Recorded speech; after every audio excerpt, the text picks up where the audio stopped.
footage of you guys, the same YouTube channel as always. Hopefully y'all can hear me. There he is. That's the man right there. What's up, girl? Hey. What's good, hold on, man? let me check to make sure you're in here. Yeah, it says I'm in the show. What's up, bro? What's up, man? What's up, bro? I see you got the Brady shirt on. Hey, man, he is the greatest, bro. Ain't no point in trying to, like, I ain't never been a Tom Brady fan. I'm a Baltimore Ravens fan. Hey, hold on a minute. I'll put these earphones in so you can hear me better.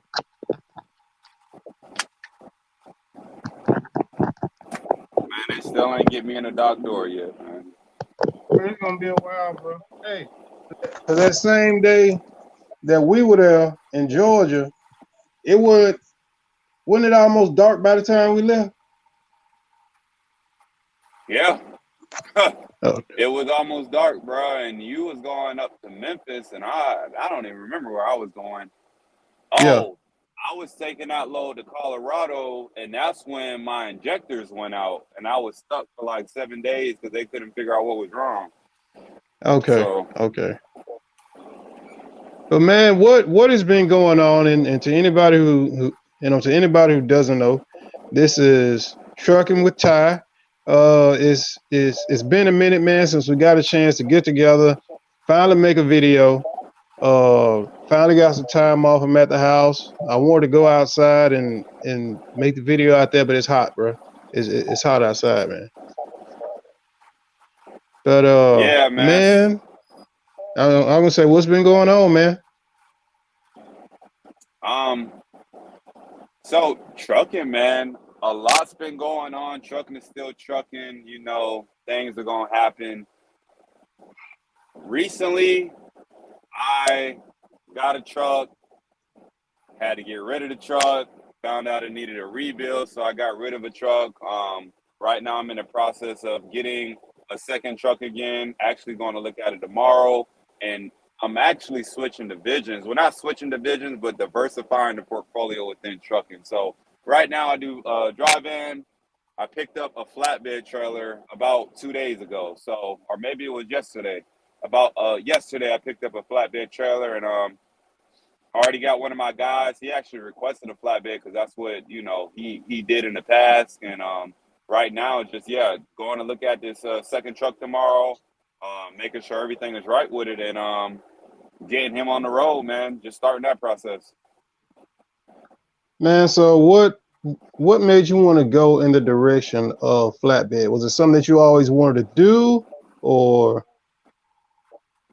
So for me, it was the money. And every division can make money if you got the right connections. But when you talk about just straight spot market, I mean, everybody knows flatbed makes the most amount of money year round. You just got to find the people that want to do the tarping, the strapping, all that stuff. It's a win-win situation for everybody. The drivers for flatbed makes more. The owners for flatbed makes more. Even in the slow months, you can get a dedicated contract, and even in the slow months, you can make in the peak season for drive-in. So once I saw that overall, I was like, you need to go where the money is going. And that's pretty much what led me in that direction. I was thinking about reefer for a little bit, but then I started calculating the insurance increase versus flatbed, and then just that unit, man, is just an extra expense, extra maintenance. And the reefer, they have the most amount of claims between all the divisions. So I think flatbed, I can't wait to see what the numbers bring in. I know some guys is bringing in $13,000 a week. Some guys bring in $14,000 a week with step decking. Like I was telling you 2 days ago, the guy that I brought the flatbed trailer from, he did 30,000 miles this year from January till now, and he grossed $150,000. Like, and dude, when you think about that, when you think about that, like you said before, more than likely he was probably close to getting ready to either retire or go do something else. And if he had 10 years of that, he's good. He's good. Yeah, that's the thing. He had everything paid off. He said his homes were paid off, his cars were paid off. He had like 2 motorcycles, a Harley, Hog, everything was paid off, bro. Like, he parks his truck in the wintertime, and he said he goes to the islands, literally for vacation every single year. So, from what I've been hearing, man, it's some good money in flatbed. You just have to have the connections. And like I say, he said he was going to hook me up with his brokers and everything like that. So, it's all about who you know and who you can meet in the industry as well. Man, so what's some advice you would give to some of the people out here that are thinking about getting into trucking? I for example, I got to go to some comments that some people have asked me.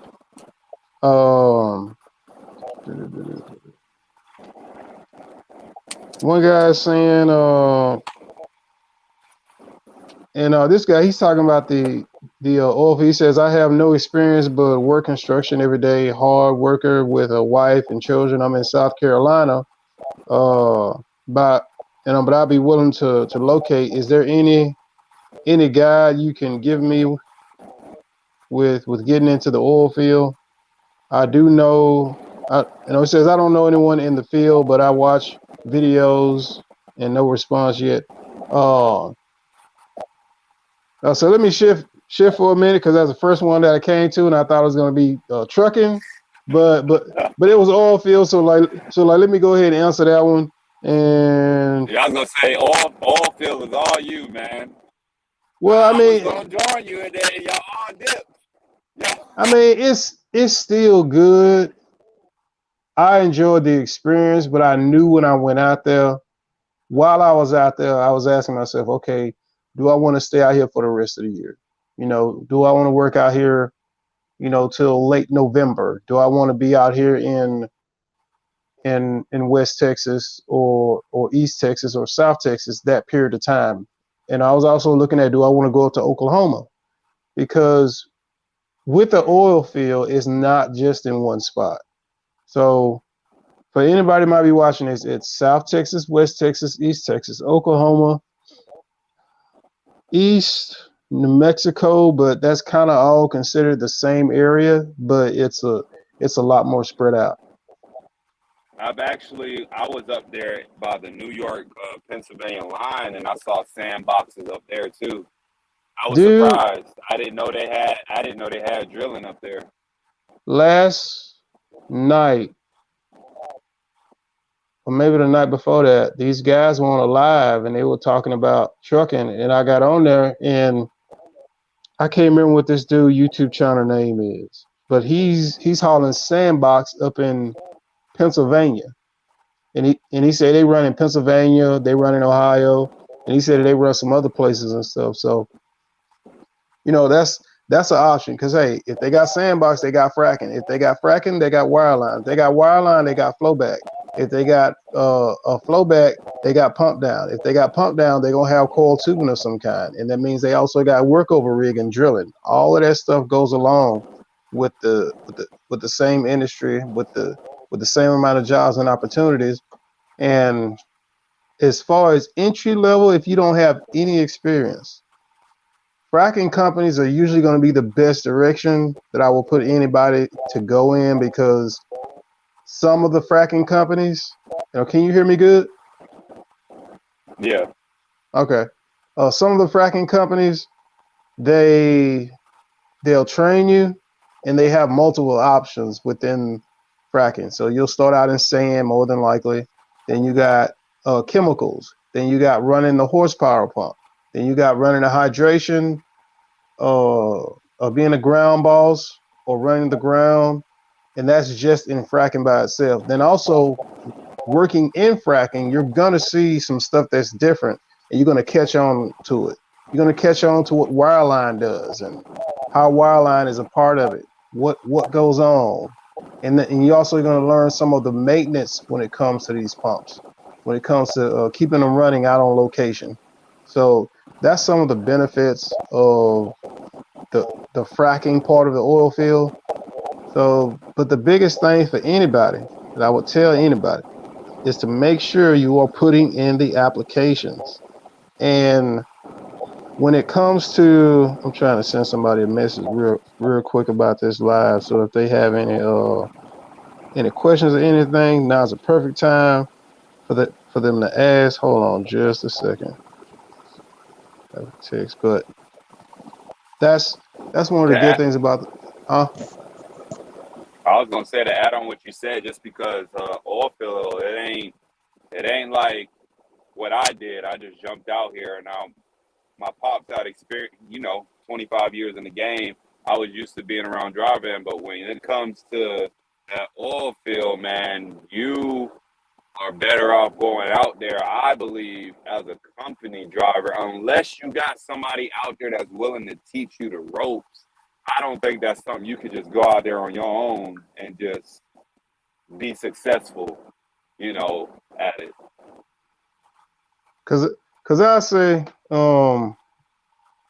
each time I went out there with being in the same situation where when I went to North Dakota to work in the oil field the first time, I already had some money saved up and I already had a game plan of okay, you know, I'm gonna live off of a little bit of money while I'm out there until I get my feet wet, see what's going on, see how I like it. And I went up there. I had a great time, met a lot of great people, had a lot of great experiences. And the biggest thing was I didn't realize I was going to learn as much stuff as I did when I went out there to the oil field. And man, I learned a lot of stuff. I learned how to operate equipment that I ain't never seen before. I've driven equipment that I've never seen before. So entry level, the main thing is make sure you're filling out the applications for the jobs. You've got to fill them out, and make sure if they ask for a resume, hey man, talk a little trash on a resume. Yeah, I am what you looking for. I am the best. Hey, you gotta talk that game up. Because think about it, they gonna see who knows how many resumes and applications over the next week, month, year, and that's not including people that just send them to them randomly. So you kind of want your application to stick out, just telling, yeah, I am the best. I don't even know what y'all do, but I can tell you I'm going to be great at it. So most people aren't used to putting in applications like that, but like I know, if you would have put in an application for a trucking job, like I know, you ain't. I sure hope that it'll work out, and maybe we can do some. I already know. I already know what we bringing to the table. Yeah, you understand what I'm saying, bro? It's like, Yeah, hey, man, hey, bro, I done I got earned. I got I got a Go ahead, million go ahead. miles on my resume. You just lying. Got a million miles on my resume. Never had an accident. Hey, man, same thing as 2 years worth of driving, bro. You can't tell the difference. 6 months, 1 year, 2 years, and all look alike until you hit something.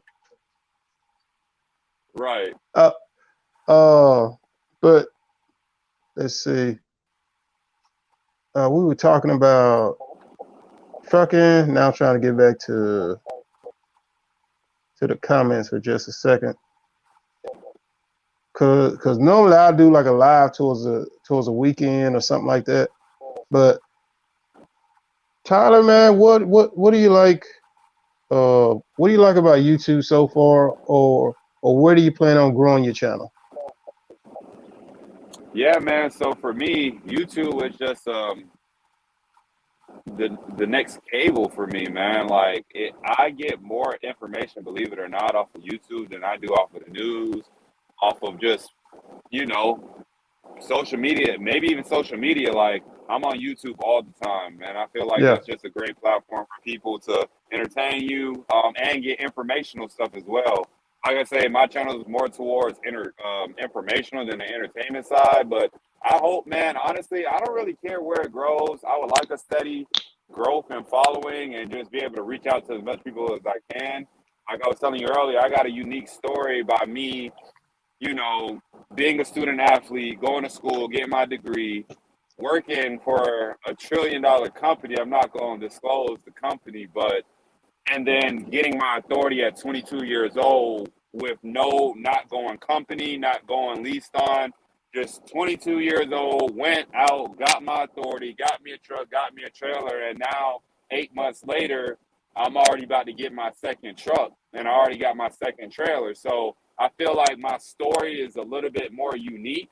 And let's just see what happens, man. Hopefully, I can attract some people to my channel, man, and entertain them, but most importantly, inform them along the way. Because another thing, just because I only have 8 months in the game as far as having my own authority, don't mean I have 8 months as far as trucking. Again, my granddad, my dad, my uncles, I've been around trucking all my life, and I've been knew how to run the business before I got my own thing going. So Yeah. I've been know how to calculate rate per mile. I've been know how IFTA and all that stuff works before I got into the game. So, hey, man, I don't really have a set goal for the channel, man, but just continue to have constant growth. Man, I also want to get back to your truck. What made you go in the direction of the Volvo? Right, you could have went Peter. You could have went Peterbilt. You could have went classic long nose. You know, you could have went chicken lights all the way around, bro. Yeah, man. So it's funny you say that, and everybody want to argue all day long. But so growing up, my dad had Freightliners, right? And it was cool. He had the Century, not the classic. What is it called? He had the FLD. I think it's no, it wasn't the long nose. I think it was just a Century Classic. It wasn't a Classic XL. I can't remember. It resembled the Columbia short nose. Oh, the Century, the Century Columbia. Yeah. I know what you're talking about. Yeah. So he had those, man, and it was cool and everything like that. And then he switched over to the Volvos, and he always wanted a Volvo because they, no offense, Volvos are well-made trucks, man. I mean, compare a 16-year-old Volvo, which what I'm in now, to a 16-year-old Freightliner, bro. The interior is gonna look a lot better, like the material, everything like that. And another thing, the reason why I went with the Volvo is because my dad just got rid of his truck, right? He went over to the Kenworth. Mind you, he likes Volvos. If he could have got a newer style Volvo, he would have, but just the timing and everything didn't work out, so he went ahead and just got the Kenworth, which is not a bad truck either. But before he got rid of his truck, he had 1.7 million miles on the motor. Okay. 1.7 million miles on the motor. I was doing research, and that's common.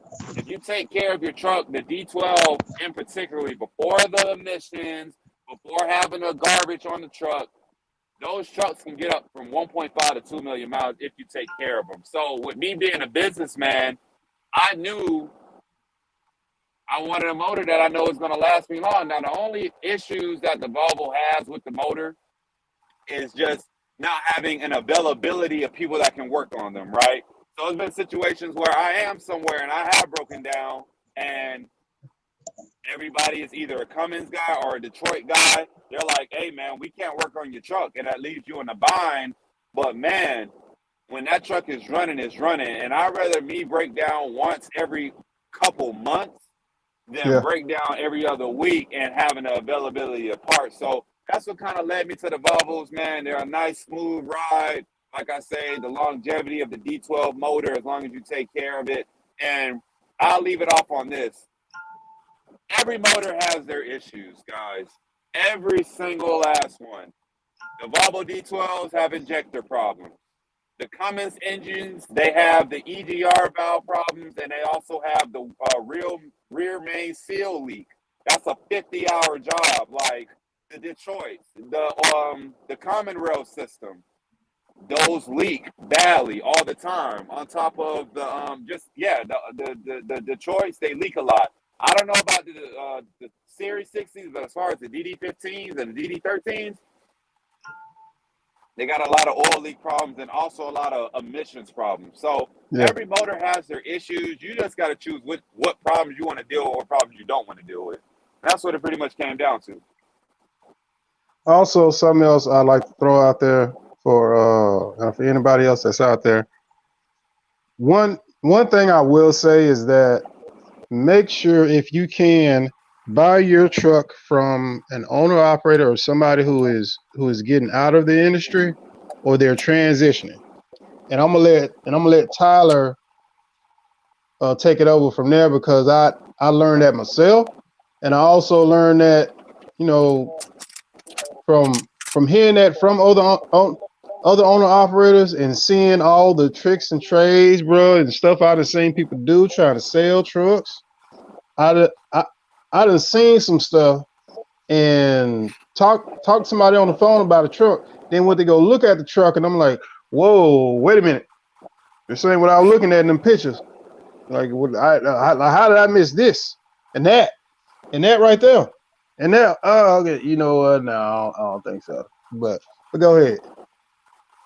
Yeah, man, you just got to be careful. Just to piggyback off of that, you got to be careful, man.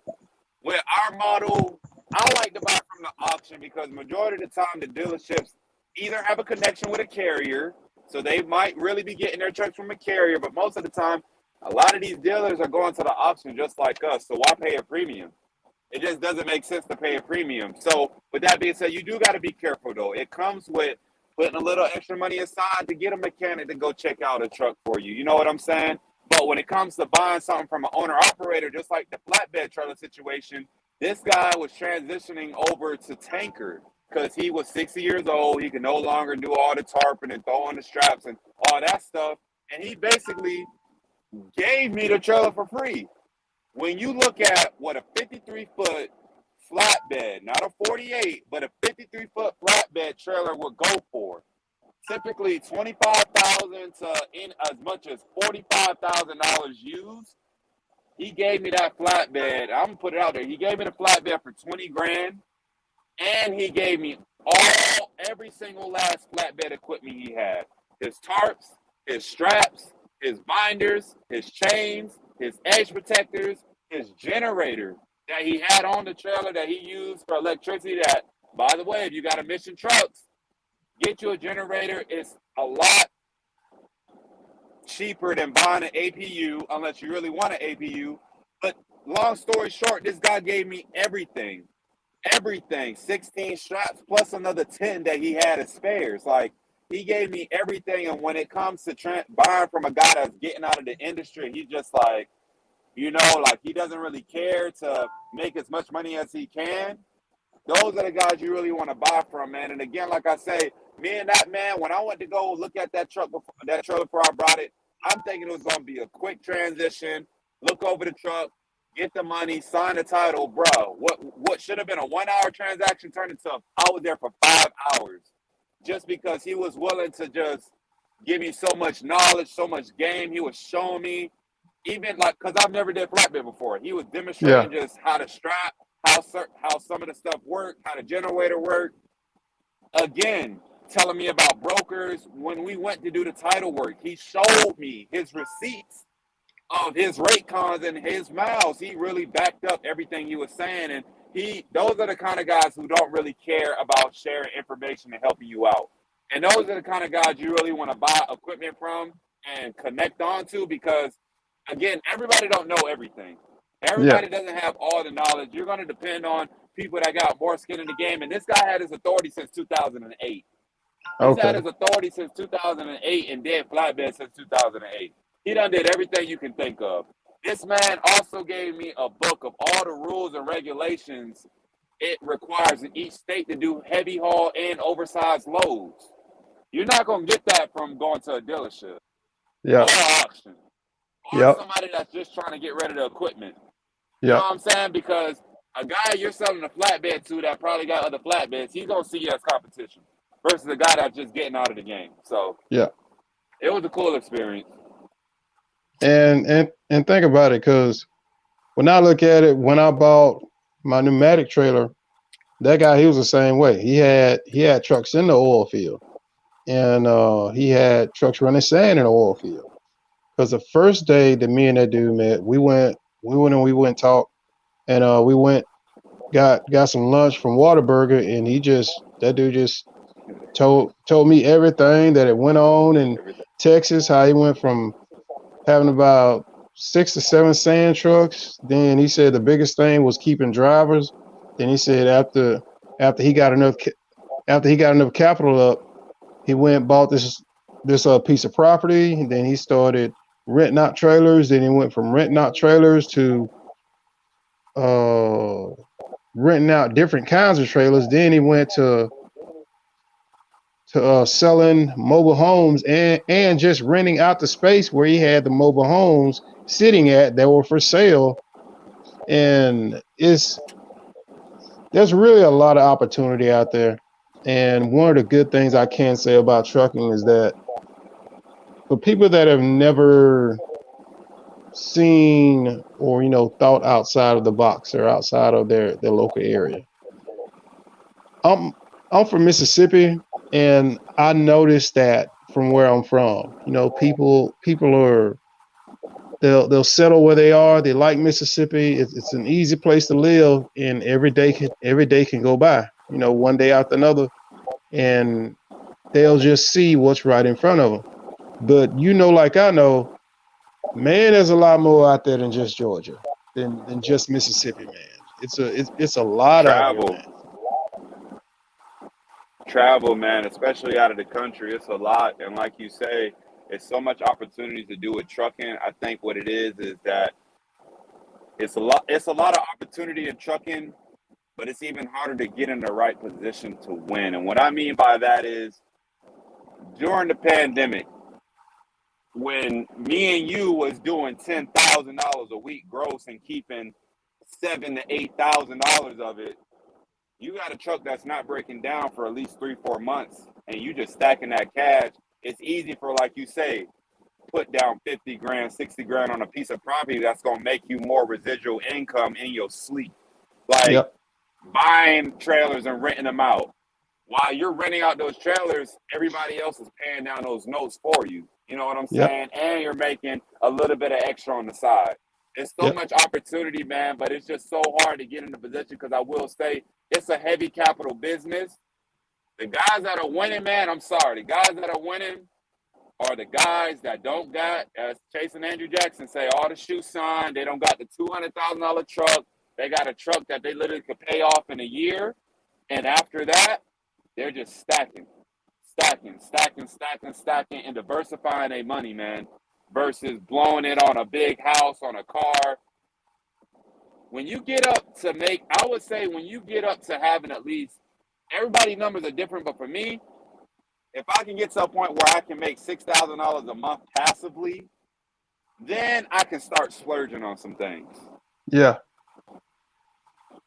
I You agree know with what you I mean? 100% because you said passively a month, and like, hey, whether you in Georgia, Mississippi, or Texas, that that coming in a month, you can stay at the house. You can go vacation. That gives you a lot more options, man. It does, man. It sets you financially free. But I talked about this in a video that I'm going to drop in probably about a week and a half, man. And I'll elaborate a little bit on it here again. When it comes to the owner operator space, this ain't for you company drivers and this ain't for your lease drivers. Don't lease, in my opinion, don't lease because they got your foot on your throat. Like they literally do when you're leasing because you got to keep up that payment. But when you're in a position to where you can buy your own truck cash or at least buy most of it cash and have a little payment, that gives you the opportunity to ask what we deserve as truckers, man. I'm not gonna lie. Everybody up and down, when I talk to people all across America, they say they ain't taking cheap freight. Somebody taking this cheap freight, man, because when you think about the amount of money it takes to run this business, and you got your house note, and you got your car note, and you might got child support from your baby mama that put you on child support. You got other stuff that you want to save up for to go. Maybe you want to go vacation. When you taking these cheap freight like this, man, and you got to try to keep up with your truck, and let's not get into not just paying off your truck, but making sure that the truck gonna need a rebuild at one point. You gotta actually have enough money to pay down your truck note and put away, let's just say $400 a month, $500 a month for that rebuild that's coming. It's so much money that has to go out for you to be in a position to win. You don't, you just can't take cheap freight, man. You just can't. Not if you want to win. If you don't have goals of building generational wealth or being comfortable or coming up with enough money to make passive income somewhere else, yeah, man, go ahead, do that. Take the cheap freight. If you want to live, check the check, or if you want to do just enough to put away some for 401k, do that. But I know with me being as young as I am, 23, and it's so much further down the road, I'm sorry, bro. If y'all ain't noticed, inflation's through the roof, and it's just gonna get worse. It's just gonna get worse, bro. Like in 10 years from now, it might cost $5 for a gallon of milk. You know what I'm saying? And Man, the somebody said government it is not. costs $10 in California. You lying? Dude, I heard this. I don't know how legit it is, but somebody they were talking about it on the radio, and when I heard it, I was like, okay, I'm just gonna ignore that. So I don't know, bro. Hey, well, the second I heard it, I'm like, all right, I'm just ignoring. I didn't hear that. I didn't hear that. Oh, I don't Well, know, yeah. man. Long story short, man, you just want to do good enough, man, and to where you'll be good, man. And if it comes with cutting down your at-home expenses in the beginning, that's what I'm doing. As much money as I made in these 8 months, mind you, I took all of March off because I had a motorcycle accident. I'm staying Yeah, local this month because I have a baby that's expecting. I'm gonna be local. When you talk about the breakdowns, because I'm not gonna lie, I'm not perfect. This truck I brought, even though I gotta say I read about the D12, there was some stuff and some homework that I should have did before I brought this truck that cost me. It really cost me. When you think about all the money I've made, along with my 9 to 5 that take care of my at-home expenses, I'm not gonna lie, bro. I could be riding around in an Aston Martin right now. So that just shows you the numbers that you can make in trucking. Now, mind you, what we've seen in the past with these rates, that's not normal. I don't want a lot of people to think, okay, 10,000 a week is normal, because it's not normal.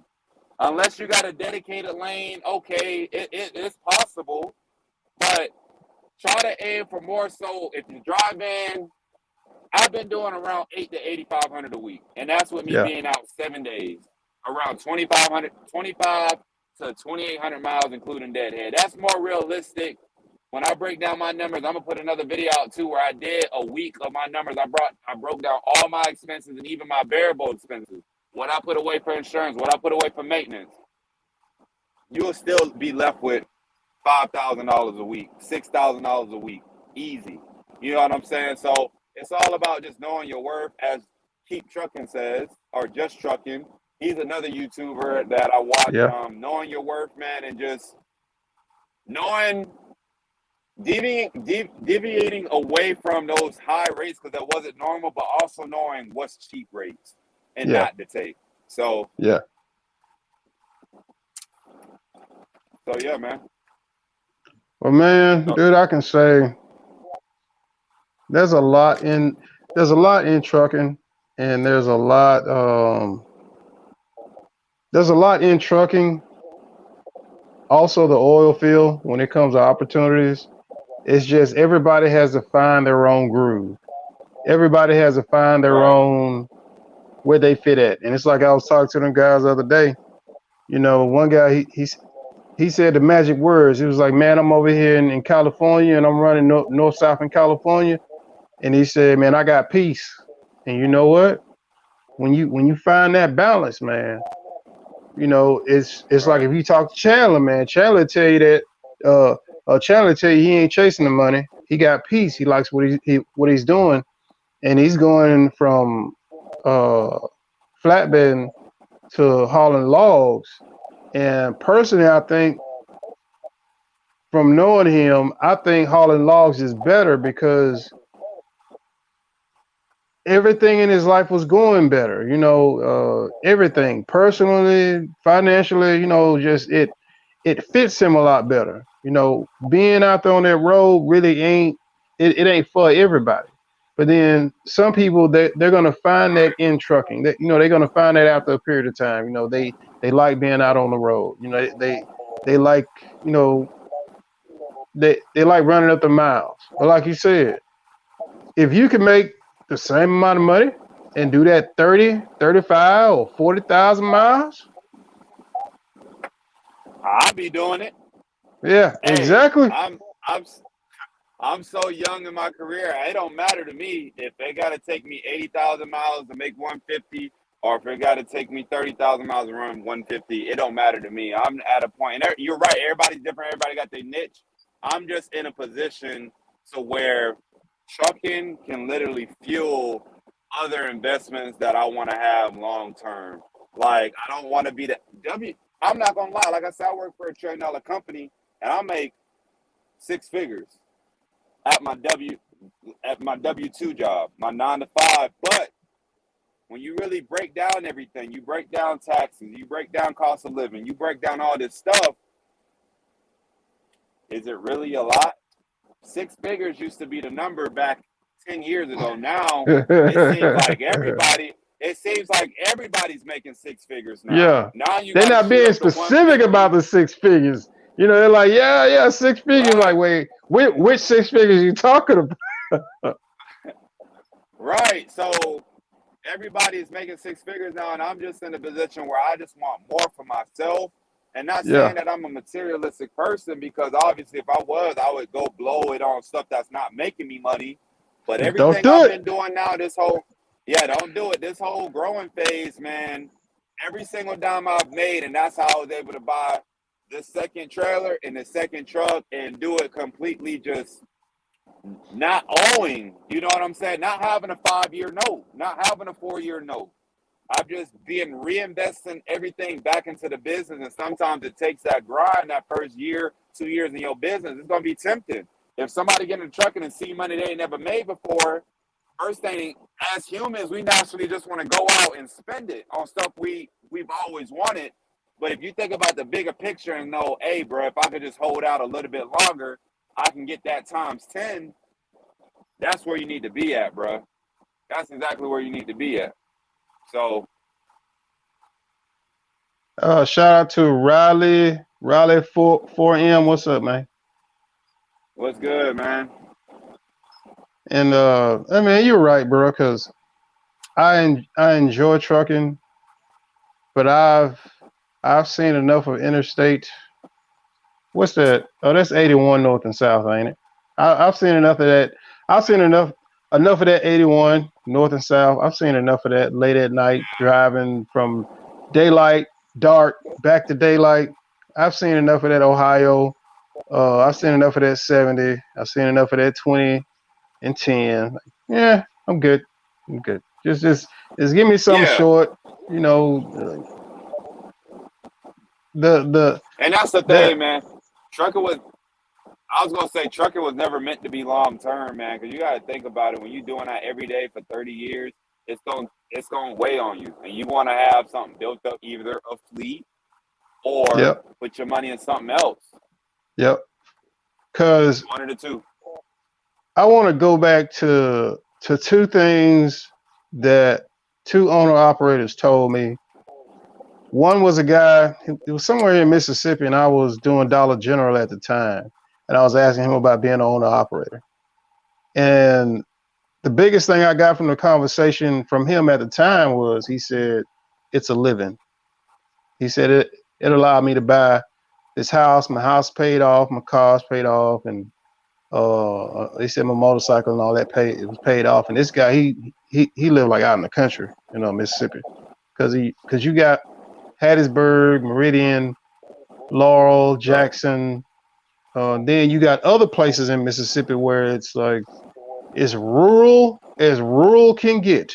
It's this close to being Arkansas, you know. So it's that kind of country, and you know, so it kind of put me in a perspective, and also I don't know where this guy is. I don't know if he's still truck driving. I don't know if he's still an owner operator.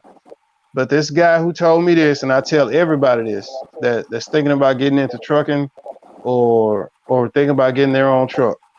I asked him, hey, what all do I need to know about getting my own truck? I want to be an owner operator and all that. And he said, why would I help you be an owner operator when there's gonna be less out there for me if you come out here? Now, I at remember the you telling me time, that. I was like, man, what's this dude talking about, man? But the more I've been doing it, being an owner operator, the more I see it. he wasn't just telling me something then. He was telling me something looking forward because he was seeing a trend way back then. And when you think about it now, that's kind of what it is. The oversaturation is from us. And when I say us, I mean it's like the reason I never told anybody that I did coil tubing for a long time. Because when I got into coil tubing, I looked around at who else was around me, and I was like, "Oh, everybody don't know about this. Oh, y'all been kind of keeping this a little secret." And trucking, there really ain't that many secrets because we got social media, we got YouTube, so that's why we can't share everything, but we'll share as much as we can because some of that stuff we got to keep is what do they call that? As as a transportation intellectual property, because if you give out all the secrets, everybody runs and jumps out there. Because now everybody want to get their Right. CDL. Everybody want to go out there and want to go make an extra $20,000-$30,000 in what they've been making wherever they at. And when you look at I don't know, what was the last time you looked at that trucking magazine they have? Uh, the one they be having at the truck stop. Like, if you get a chance to look at them, and it's got, Oh, they're paying such and such cents per mile, and they're paying 70,000, they're paying 80,000. Man, they used to brag about 40 and 50 when I first started driving, bro. I remember that, bro. My dad used to tell me back in the day when he used to work for JB Hunt. This was back in like 99, 2000. He was making 500 a week as a company driver. Exactly. Exactly. So, and you're right about the oversaturation part. And some things you got to keep to yourself. But if I know you personally on a personal level, I give you all the game I know. And I'm not a big fan of monetizing like for information. Like, I'm just Yeah. not. You know what I'm saying? Like all these courses that came out, and everybody want to make money for, want to take your money for information. I get it. Sometimes you Yeah. got to do it, but for the most part, like I just want to help people as much as I can. But when it comes to the oversaturation part, that's another reason why I deviated from dry van and I wanted to get into flatbed, bro. A lot of people are doing hot shot when the boom happened and everybody jumped in. Everybody was either Yeah. doing hot shot or they was doing dry van, and it's like it's just oversaturated, man. And we're weeding out the people now with these high fuel prices and the rates dropping. We're weeding out the people that had no industry knowledge and just got in and overpaid for trucks and did all this stuff. They're starting to get weeded out. You can tell, Yeah. but flatbed, it ain't really nobody I see on YouTube except Hot Shot Benny. I know Pro Hall. He got his fleet down there in Houston. He had a one heck of a story, bro. Going from the NFL, getting cut, and really starting off with Hot Shot, then one semi truck, which was a Volvo. He started out with, and now he has over 15 trucks, bro, just doing straight flatbed. So there's not really a lot of people out here on YouTube that's doing flatbed content that I know of. So yeah, dry van birds are oversaturated. And I live in Atlanta. All I see is dry van. Then reefer. It's rare if I see a flatbed on the road. It's rare. You know what I'm saying? And it's a lot of companies that I've been doing research that have flatbed loads coming out of Atlanta, but you just don't see them on the road. And that's where the dedicated contracts come into play. Yeah. Just like you could talk a little bit about this with pneumatic. How many OTR, not even owner operators, how many people have a pneumatic trailer that has their own authority? That's OTR. You can basically name your price if you wanted to because it's not saturated. Yeah. Because and I'll say the only place that is saturated is the oil field because the oil field turns those loads over so much faster than like a Holland sand. It turns those loads over so fast because I was using my calculator and I was trying to think how many loads I've hauled in all at 122 miles a load, and I just put 50 on there, 50 times 122, so 122 miles per load, and that's going one way. just that Yeah. right there by itself is 6,000 or 6,100 miles. So let's say 12,200 miles. Just to do the math of the deadhead going back, and some of those loads I didn't go all the way back. I went probably about halfway, and I shut it down, went to the hotel.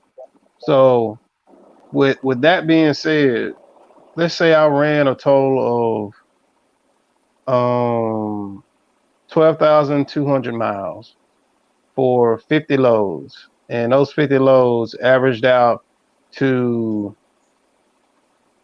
$50,000 for 12,000 miles.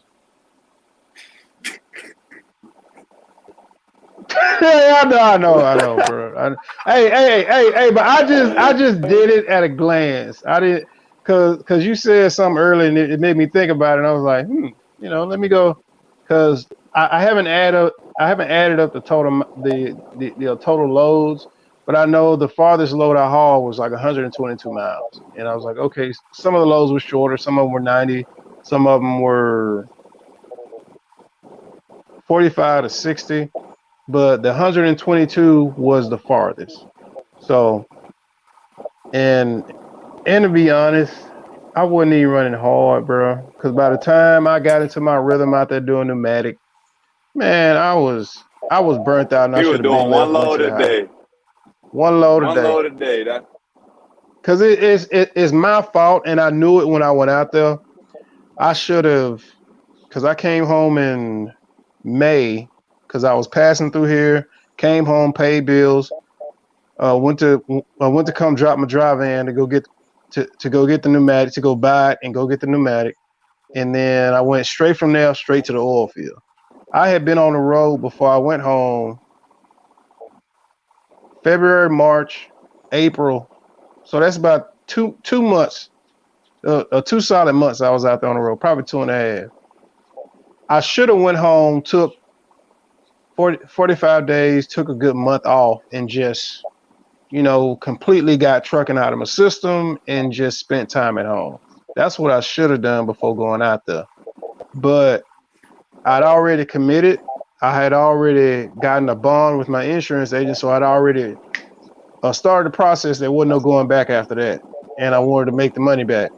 And so I stayed out there, and I really should have took that break because by the time I went out there, I was tired of being in the truck already. Versus when I do this, what I'm doing now, when I take time off and then I go back out there on the road, dude, it's nonstop, bro. It's nonstop. Then after about yeah. 2 months, it's like it starts turning into a grind. But so that's also some advice for anybody that's out there. Make sure you take time off for you. Make sure you stay active and make sure you do stuff outside of the truck.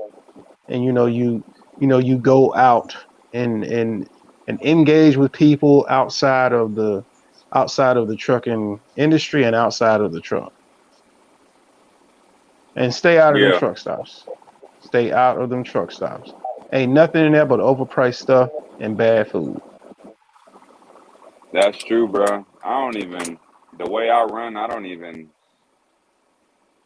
be at truck stops, bro. To be honest with you, unless I'm getting diesel. And again, shout out to Mud Flap. I don't go to.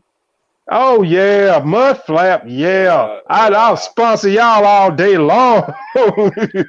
I gotta yeah. pay for that. As much, Yeah, whatever y'all say, it's them and RTS. yeah. Them RTS and is the other RT. one. Yeah, they don't save me so much money, man. You know what I'm saying? So either I'm getting diesel, I'm rarely at the truck stops. But yeah, man, just live life outside of the truck. Don't let the truck consume you. Again, the only time the truck does consume you is when you just got bills after bills after bills after bills, and you just don't got no choice. And obviously, you do what you got to do, bro. You got to hold your nuts and go with it. Like, And man, so, you brought up a good point. For anybody that's out there in trucking, and you start seeing where your personal bills outside of family illness, somebody being sick, something like that. When you start seeing your bills start to creep up and get higher and higher, and you're looking at your profit margins going lower and lower, sometimes you may need to rebalance your stuff. You may need to relook at where's your money going, what's it going to, what you can trim the fat on, because trucking is a marathon if you're going to be in it for a long period of time. And I can tell you, man, I I I bought my truck, and my goal was I always wanted to have my own truck. Bought my truck, and I didn't look back. I always wanted to do that because I always wanted to have my own truck. I always wanted to live that life, see how it was. And to be honest with you, bro, it ain't bad. And for anybody that's out there Yeah. that's been trucking, you've been doing trucking long enough to where you know that trucking is what you want to do. Uh, Taking care of your business, your IRP, your IFTA, your UCR, making sure you're keeping track of your logs, and you keeping the records of your logs. Because after that first year, have you had your audit yet? I haven't had my audit. I was gonna say those are for the people that even want their own authority. Yeah, But yeah, I ain't gonna lie, bro. Unless I jump the cattle too fast, I can't see myself going back to being a company driver or even being leased on to somebody, bro. When I done did it myself, and everybody's not business minded, mind you. When you get your own authority, you're a business now. You have to think about your stuff as a business. Every single penny counts. And like you say, the safety audit, you are the compliance team now. When you're yeah. leased on or you're a company driver, you got the compliance team that handles all that stuff for you, tell you where to go get your drug tests, or if you got to. No, when you got your own authority, you got to do all that stuff. But I always have this famous saying: the bigger the risk, the bigger the stress, the bigger the reward. And it's all about how much you want your reward to be. If you're comfortable being down here as far as your reward, then do that. But if you want to be up here, then you're gonna do what you gotta do. Take a little bit more time to get your own authority and do what you need to do. But yeah, making sure you're in compliance. That safety audit is coming for the people that got their authority. I haven't gotten mine yet. It's not that hard. Making sure you got your logs up to date. Making sure that if you're just yourself, make sure you're in a drug consortium. Making sure you got your annual registration completed. Making sure you got your DOT inspection done on your truck. Simple stuff that everybody should know. If you don't know, then go to the FMSCA website, but it's not nothing crazy scary when it comes to that first safety audit. And I haven't even had mine yet, but I just know all my paperwork, everything is in order. So when I get that email saying, hey, you need to send X, Y, and Z, I can send X, Y, and Z. So, And you know what? Bad news 12431. Thank you for checking in. Also, Riley. I don't know if that's a 1-4 or an L4M. Thank you for checking in. With your own authority, it should come when you get close to your year. It you should get a phone call them telling you, hey, this is such and such with with the with the FMCSA. We're going to be doing a safety audit. They're making sure you have you know 1, 2, 3, 4, and 5. And the two things I didn't have at the time when she called was I didn't have. It was either an MCS 90 or MCS 150. It was one of those, and I had to send her 30 days of logs. So make sure you have 30 days of continuous logs. They want to see that, and make sure you have It's something I had to. Because I had to call my insurance and tell my insurance to send it to them, because when I first filed for my authority, I kept two copies of everything. I kept a paper copy of everything, and I kept a digital copy of everything. So if somebody called, I could email it to them. If I couldn't actually get a hold of the paper copy, and it's pretty much easy. Hey man, you did a good job, man. When you made that video, getting your own authority, step by step. Um, because you were talking about something else in a video, and also, Yeah. oh, go ahead, I was go just ahead. gonna say, yeah, man. If y'all haven't seen it, y'all go watch the video how to get your own authority. I know a lot of videos are there on it, but I feel like I really went in depth. Not even just the authority part, but setting up your bank account. A lot of people are Yeah, getting their authorities and tying their business money. Mind you, you're a business now. You can't yeah. tie your business money with your personal account. So I went a whole lot more depth. LLC, or if you want to switch over to S corp. So um, yeah, I was just gonna say, yeah, just go check out that video, and then yeah, you can go back and finish what you were about to say. Um, so man, that's something else that when it happens, just kind of remember what happens, and what all went on, and you could post about that later on. You they called about your safety audit, what all you went through, and kind of just share with your audience, and thank you, man, about to subscribe now. Appreciate that. Bad News 1243. You can also check out Trucking with Ty. That's his YouTube channel, and I'll put it up here real quick And I was in gonna the say, live comments. Huh? too, man. With me, I say it on camera, bro. I haven't had a knock on wood. I haven't had a DOT inspection yet because of how I run. Like I said, I do Yeah. my 9 to 5 job during the day, and when I'm running from that 4 p.m.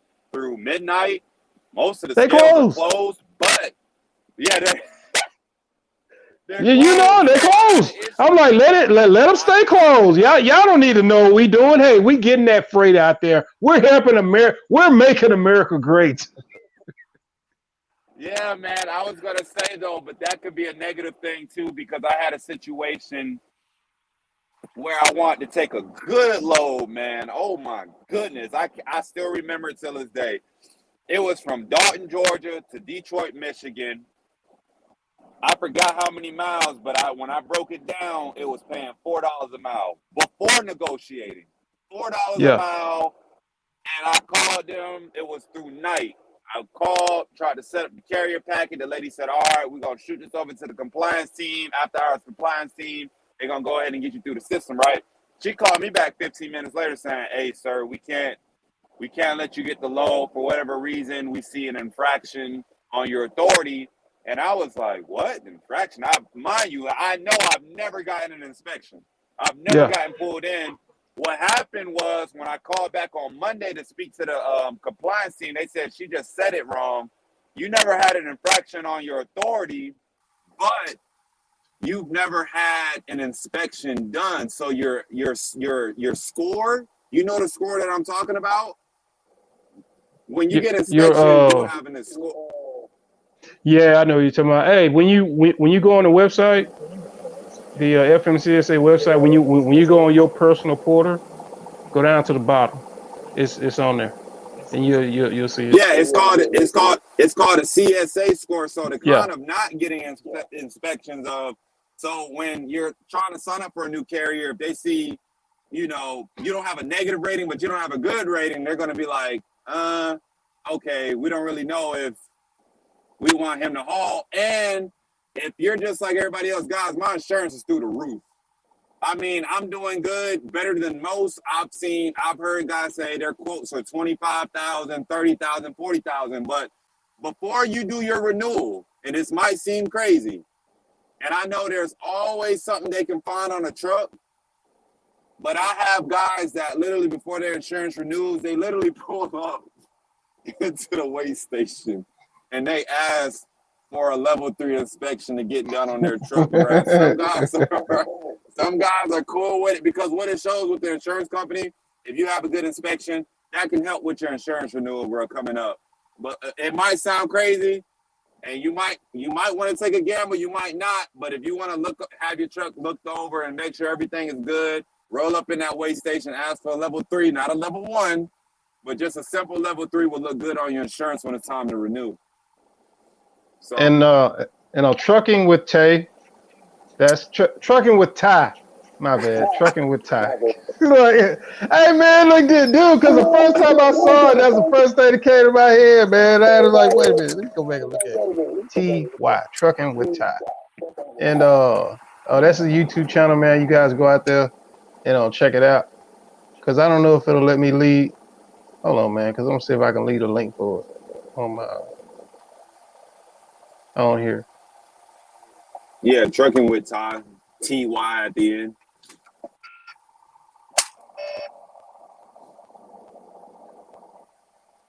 Cause man, you got some great content, bro. And man, just keep plugging it out, man. Just keep adding it in That's what there. I was gonna And say. Yeah, like I was telling you guys, I'm like 2 months, 3 months behind on content, man. Like I only got like 4 or 5 videos up there, but I literally have over like 5, 10 videos just on my phone. Like I said, when you have your own authority, man, it's busy just doing everything along with having a regular job. So I'm breaking down the content, editing it, and getting it out there, man. So, hey, I was gonna ask, man, for you when it comes with you, because you did it all from being in the oil field, even being in the oil field outside of the truck, getting your own authority, did a little bit of drive-in, did pneumatic. For you, what's next? Do you think if you finish out your trucking career, pneumatic is where it's at, where you're staying at? Or do you think you would try to diversify the portfolio? Because you still got the drive-in, but it's just sitting at the house.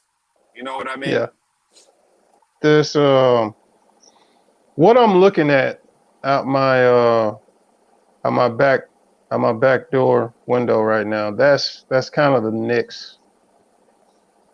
That's what I'm working on right now.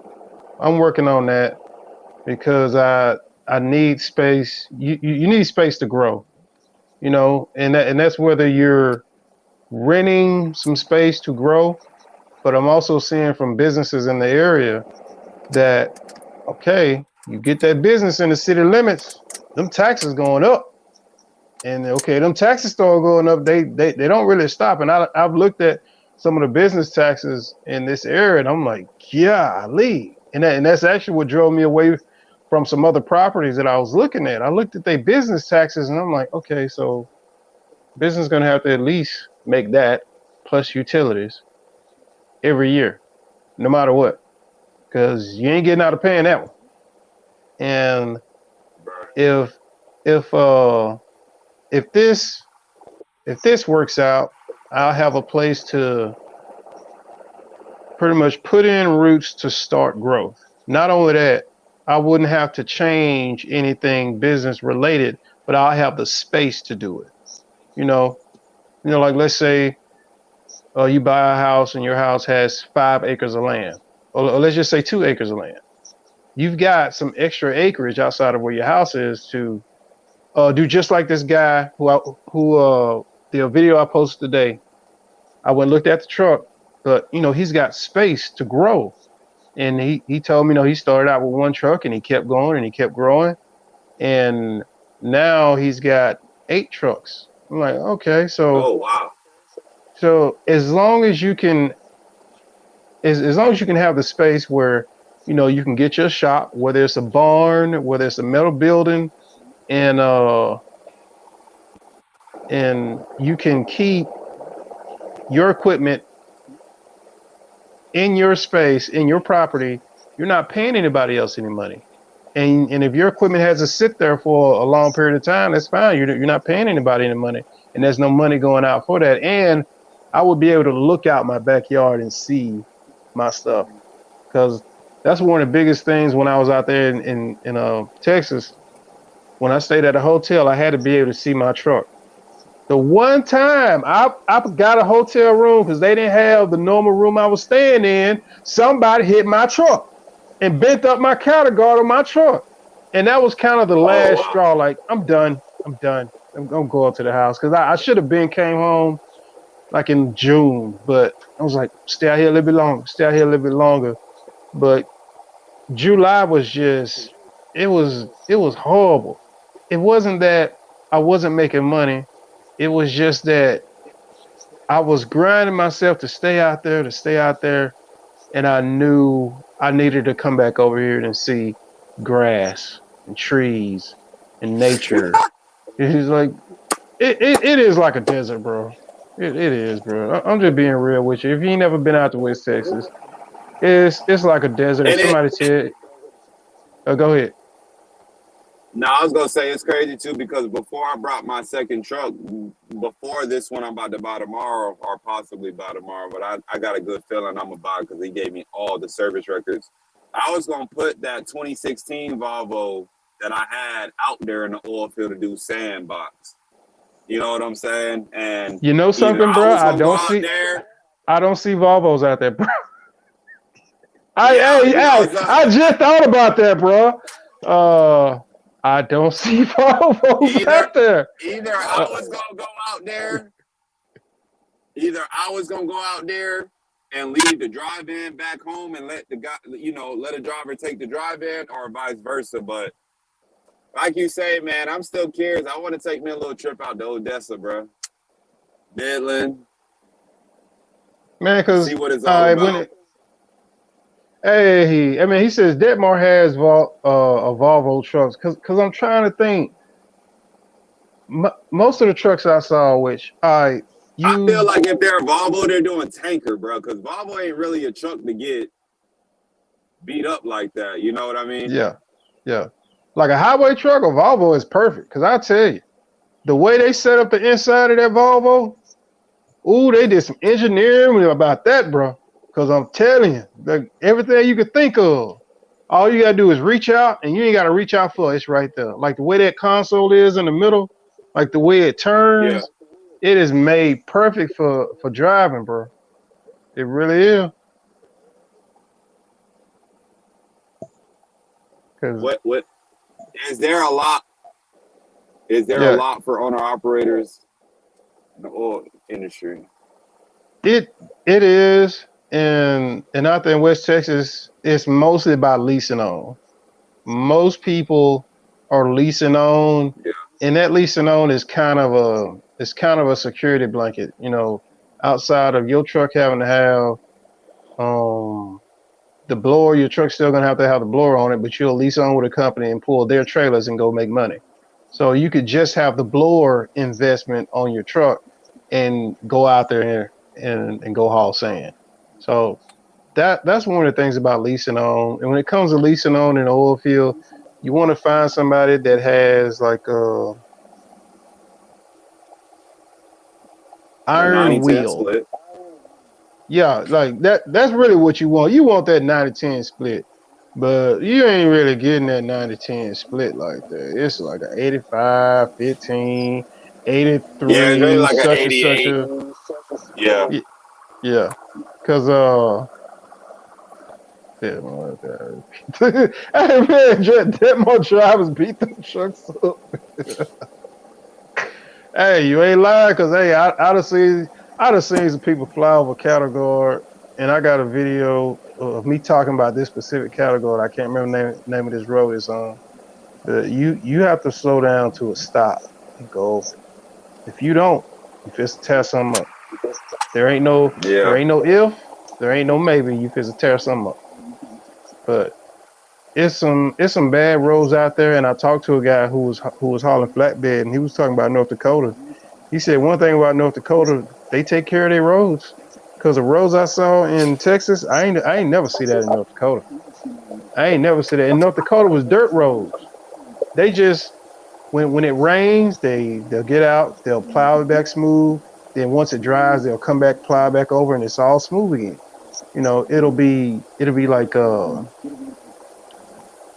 It'll be like it'll vibrate, but it won't be like it is in Texas. You driving at night, Right. you gotta drive slow, cause bruh, you might hit one of them potholes. And I'm telling you, Yeah. I done hit a couple potholes that just okay. It's 15 miles an hour from here the rest of the way. I ain't even risking it. And but there is money. There are owner operators, and it's not just sand.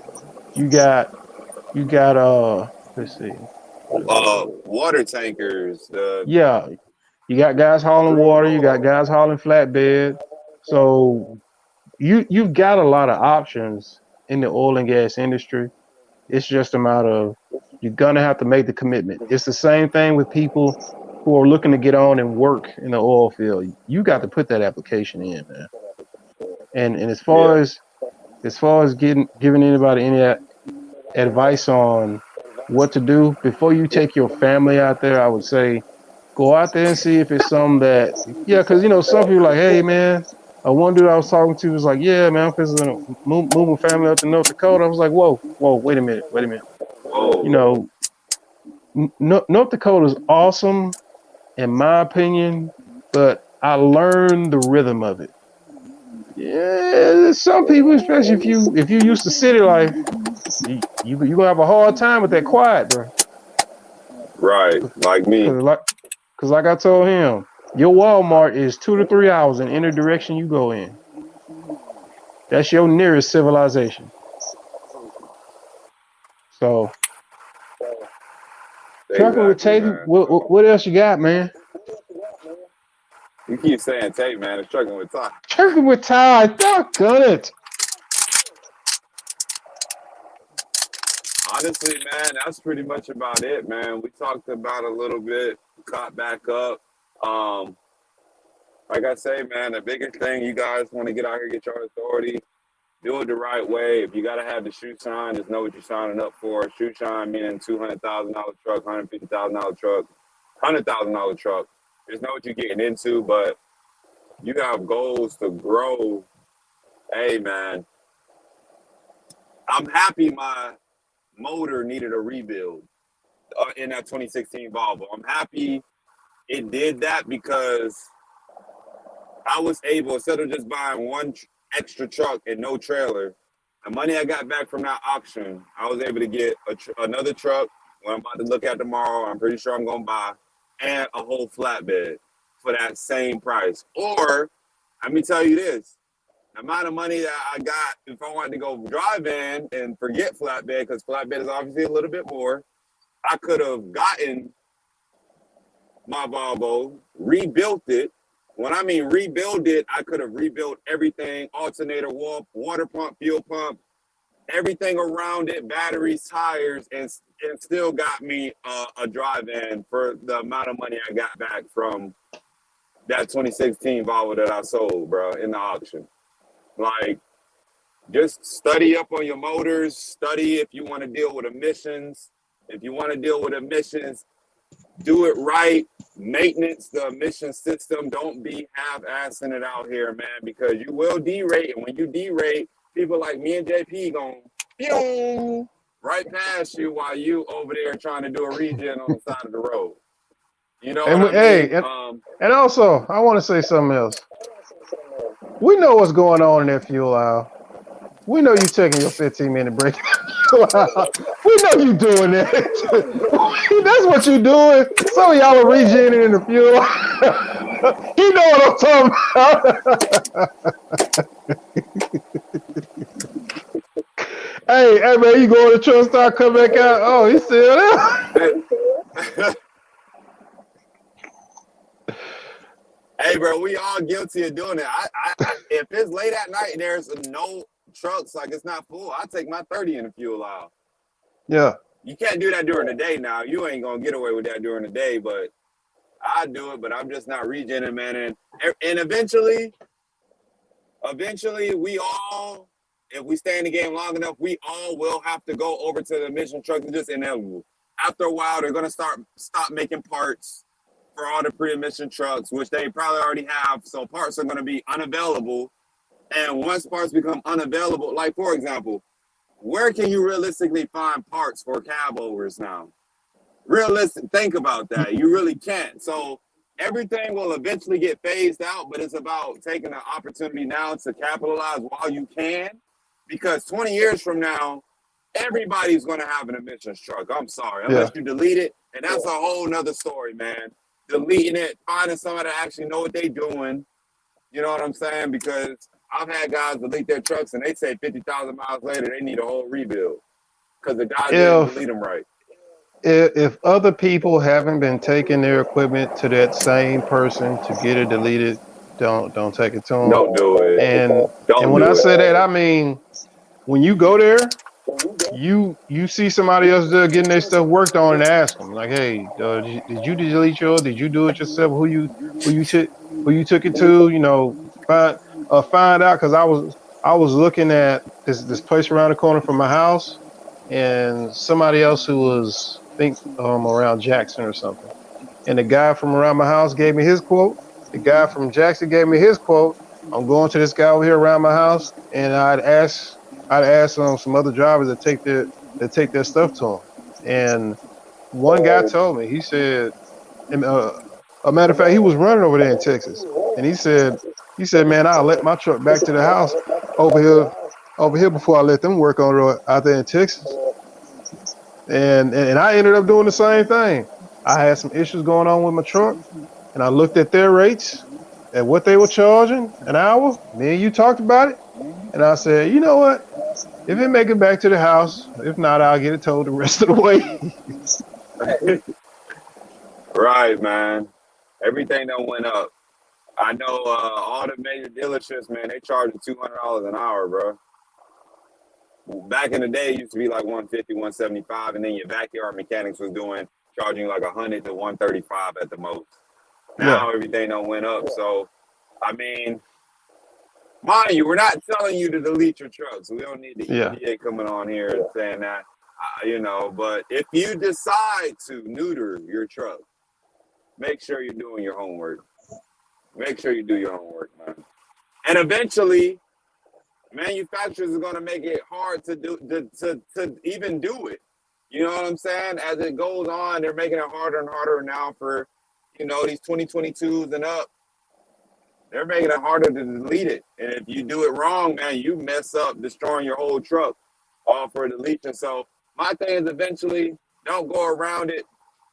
They are getting better with them, as I've heard. I've heard 2019s and up, they're getting better with the emission system. So if you are going to buy a emissions truck, I would shoot for 2019 and up. And if you are, do your preventative maintenance. Make sure every year you take that DPF to get clean, get it baked, take that EGR cooler off, get that cleaned out, take those dozers off, get those cleaned, and even the NOx sensors. Now, the NOx sensors, they're going to go. I'm sorry. They're probably going to go every 250 to 300,000 miles. That's inevitable. That's just what it comes with the game. I will have a couple of those just sitting in your truck, man. I would just have a couple of NOx sensors sitting in your truck. But cleaning your emission system, because the regens don't do the job all the way, will give you a higher success rate if you are going to the emission side of trucking, I would say. So, mind you, I had a 2016, man, and 500,000 miles rebuild, leaking coolant in the oil. It just is what it is, man. It is what it is. The emission trucks aren't making it to 1.5 million miles no more, like the Series 60, like the D12, like the Cummins. Like, they're just not. All that soot, when you have, basically think about it, all the soot that the truck is making, you're basically pushing it back through the truck, burning it off, and it doesn't always burn everything off. So now you have soot that's going in your bearings, your liners, everything like that, and it's just completely destroying the truck versus just shooting it out in the air like a pre-emissions truck. So now, since you said that, because a mechanic brought this up, he said one of the worst things about it is if you have soot buildup in a piece of it, because after that soot starts building up, it'll start it'll start packing in on top of itself. Now, what may happen is, if a piece of that soot may break off and get off in your engine, and then that right there will take out a cylinder or something. So right, then you think about that, and I can tell you, once I had that work done on my truck breathed better, it accelerated better, and it was like it was meant to run that way. It's it was like free. huh? It was free. And what's Yeah, crazy is the truck I'm gonna go look at tomorrow. He yeah. sent me all the service receipts, bro. They replaced the EGR twice, along with the valves. And if y'all aren't familiar, that's a '07, '08. No, it's a '07. EGR is still considered emissions, but bruh, when your EGR goes out, that's $4,000 off rip. They usually charge you $2,000 anywhere you go on the low end just to put it on. And when you talk about an aftermarket EGR kit, that's typically around $2,000. It don't matter if you got Volvo, Cummins, Detroit, aftermarket kits typically run around the same thing. So just imagine you paying $4,000 and then next year you got to pay another $4,000, man. I don't know. They still have the EGR assembled on that truck. I don't know if I'm going to neuter it or not. We'll see. We will see. I don't know. Hey, I got a question. How far was it in between the first time he did it and the second time he did it? Now that I don't know. When I actually get the paperwork in front of me and look at the mileage, I can get back Yeah. with you on that. But as far as when he was talking to me, he was like, yeah, man, we had to replace this EGR cooler twice. They replaced the EGR valves once. So it typically signs of that, you'll see coolant loss, and it really freaks you out. Because when you see the coolant being lost, you think it's going into the oil, but it might just, be going into the cooler. Okay. So. Okay, because the thing I was looking at, they replaced it one time, then the second time, depending on how long he had the truck, the mileage the mileage between that first time and the second time, and then where the mileage is now to see how far you are out from it, or whether you're gonna do away with the system that could be causing some of the problems. And that's the thing with this truck, is not even coming from an individual. It's coming from a fleet, a smaller fleet. I think they have like 25 trucks or less. Yeah. But those are companies that still gonna do everything they need to do to take care of their truck, because they don't got the capital of a Swift, of a JB Hunt. They're really gonna take care of their trucks because they know their money don't run as long as those mega carriers. So they still gonna do what they gotta do. They've had a truck since 2017, right? The truck right now has 1.1 million miles on it. Again, know your motor. Pre-emissions motor. It had an APU on it, so it don't have a lot of idle hours. That motor, they've taken good care of that truck. That motor can get up to 1.5 million miles. That's all I need. Yeah. 1.5 million miles, 100,000 miles a year. Me personally, how I run my business, I put away every month for a rebuild. So if I can get 4 years out of that motor, I have enough money to go rebuild, no problem. Get another million miles out of that truck. Because typically, and I'm going to let you go, I don't think the rebuilds last as long as the original motor, from what I've seen, in my opinion. You might get half the life you did with a rebuild versus that original motor. And then we can go on a whole nother rabbit hole talking about, do you go OEM or do you go aftermarket? But I'm going to let you go there. You brought up a good point. You can deduct that. You can write that off on your taxes. Mm-hmm. Your maintenance account, especially if you paying the company is paying, because I got to thinking about this after we finished talking. Like if you have more than one bank account, all right. I have more than one business, so my other business, I can pay a maintenance account just the same way you do. You notice how when you're filing for your insurance, when you work in W-2, they ask you, or do you have insurance, or do you have Yeah. an independent insurance account, which it has to be like $5,000. So trucking, it will be, at least 20, so if you have to do a rebuild. So you can deduct that just like you can with that insurance, because it's the same thing. Yeah. And that comes into having discipline.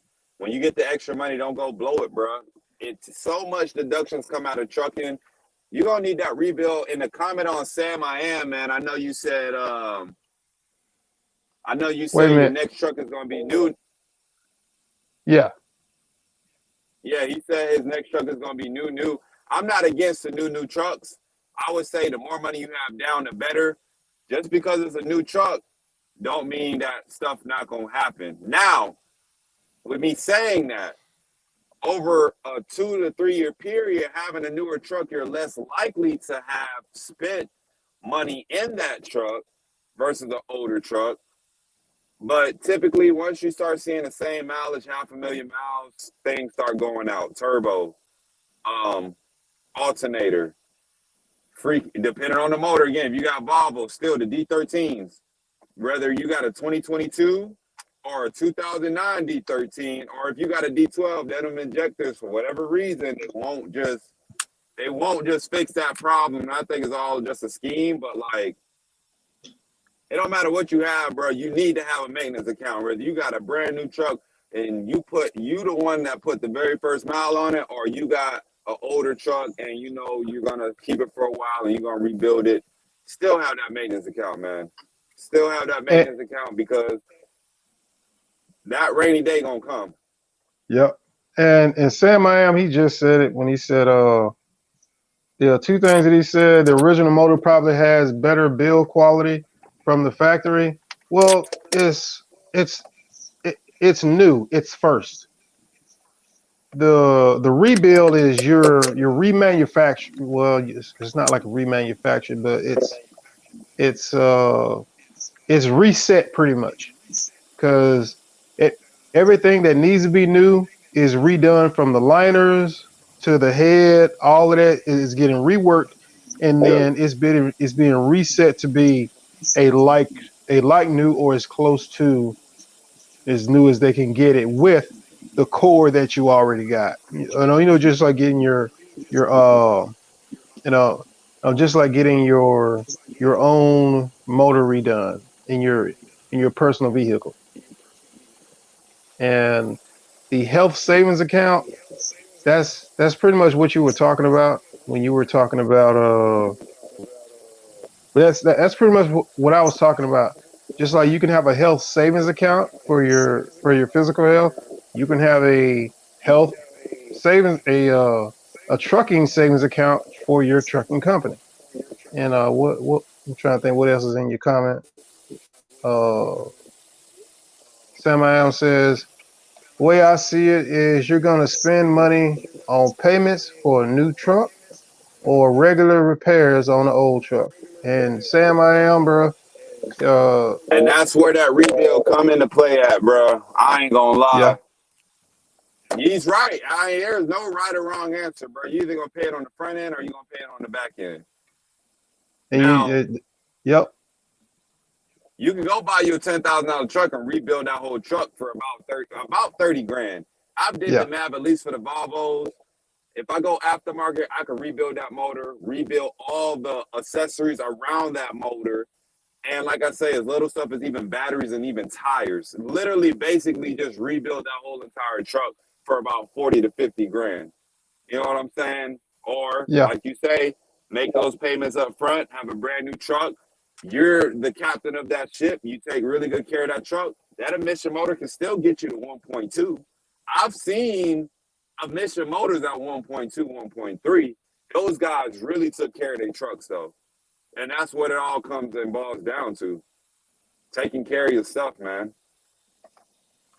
And Ty, bro, trucking with Ty, man, I appreciate that, man. We're gonna keep this going until this phone gets to like 5%.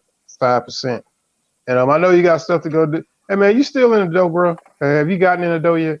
I'm not even in a door, bro. But you know what? I'm not even mad. I My rule is, bro, if I've been sitting for 2 hours and I don't got another load to pick up, go ahead and take all day. Let me get that $200 extra detention, man.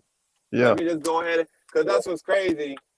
I've been doing local stuff, right? So my first load was going from Atlanta to basically 16 miles west of Atlanta. It paid like 240, right? 16 miles. I only had the deadhead literally like 10 miles. I live up the street. This load literally picked up 2 miles from where I delivered earlier to come back to the house for 275. If I'm gonna be here all night, I don't have nothing else to do. That's another $200 on the rate. I essentially made 700. What is that? $700. 275 plus 200 is 475 plus another. So I essentially made almost $700 to go, a total of 50 miles today. I ain't complaining. I only put $80 in a fuel tank today. And you probably didn't even have to put that.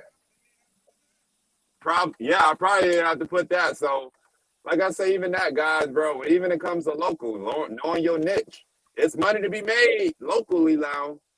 You ain't gonna make as much as OTR. Like right now, if I did not have to be home this month, I would probably still be racking up netting $5 to $6 grand like I've been doing for the past couple of weeks. But Yeah. because I can't be OTR, you know, I take what I can get and still taking those spot loads. And like I say, me getting this attention is just a little extra on the top because I really don't have to work for it. I just have my time just sitting here. So like I said, hopefully they get me into the door, man, soon. I've been here before and they usually got me in and got me out, but I don't know, man. Maybe they have a shortage of workers today. I don't know. Hey, Ty, you see Samuel's comment. He says I bought my '09 Volvo for $10K in 2020. Man, 2020 was the come up, bro. It really was. 2020 was that come up I was year. gonna say, man, if you think that's bad, hey, man, look at this, Sam. I am, and you probably still got to do a rebuild. You're right, but look, mind you, 2020 was the come up.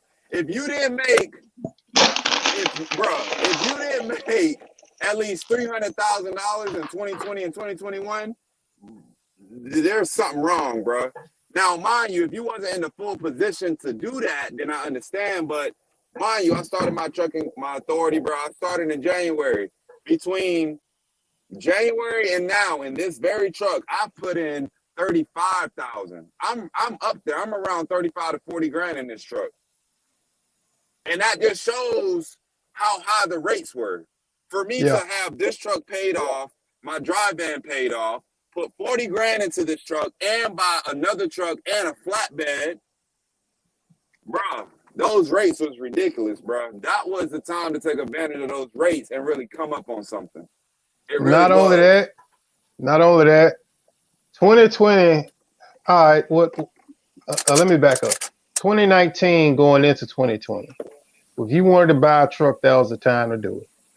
Because It once was, freight bro. started You should have. moving, yeah, yeah. Because think about it, bro. You look at the price of trucks now, and I was telling you before, when I look at truck paper, I'm just looking at the trucks. I don't look at I'm not getting nothing out of that. I We already don't know. even look at the price no more, bro. And they're Yeah, coming down though. But they are yeah. coming down. But people still want Facebook Market. They still want outrageous prices. And that's how I got the price what I wanted with this dude because he had this truck up for like a month now. 2 weeks later, I said, bro, you still ain't sell that truck yet, man? Come on, man. Let me just come in, get it for what I want. He's like, nah, bro, I'm good. 2 weeks later, I hit him up again. I'm like, come on, bro. Like the actual fleet guy, the owner, I'm like, you just say you got 10 new 2022s coming in, right? You're just pretty much just trying to get this off because, when you got company drivers, they want to be in the new stuff. So that kind of forces them to buy newer equipment, essentially go into debt, buy new equipment and stuff like that. And after a while, bro, he just said, bro, the truck been sitting for a month. Let's negotiate. He finally negotiated with me. So prices are coming down. You might have to wait a little bit longer on the personal sales side for people to come to their senses. Like I say, I got this trailer at the auction that's behind me. I got rid of the other one that I had that was a money pit. Got this one for 13 grand, bro. Didn't need nothing to it. Brand new tires, brand new brakes. And I'm making money with it, man. Versus during the pandemic, a 2005 drive van was going for like 20 grand. Like 20 grand. Like just something you've never seen before, bro. 2015s were going for like 30 grand for a drive van trailer, bro. Bro, you had 500,000-mile trucks before the pandemic at the dealership would have went for 40 to 50 grand. They were going for over $100,000. If you didn't buy, but again, nobody knew that. Yeah. If I would have gotten in the game earlier and if I would have known what I known, if you really wanted to build a fleet, if you really wanted to take some debt out to buy some cheap trucks and then get into the boom of the rates, 2019 was the year to do it, bro. But nobody could foresee the future. So if you got in, you got in. If you didn't, you didn't. It's coming down now, but I say give it about another 6 months. The prices of trucks will come down because they're saying we're going into a recession. These rates are going down. Or for me, they've been plateauing. They haven't really been going down. I don't know. But as all the faker people, fake truckers get out of the industry, you'll start seeing everybody selling their equipment, and everybody knows supply and demand. When you got an influx of equipment out there, but there's not a lot of people getting into the industry, they don't have no choice but to drop the prices of their equipment. They really don't. But I still see the dumbasses out there on truck paper. 200,000-mile truck, they still want 180 for it. That don't even make no sense. That don't even make no sense. And I gotta say, when did ProStars become a premium price truck?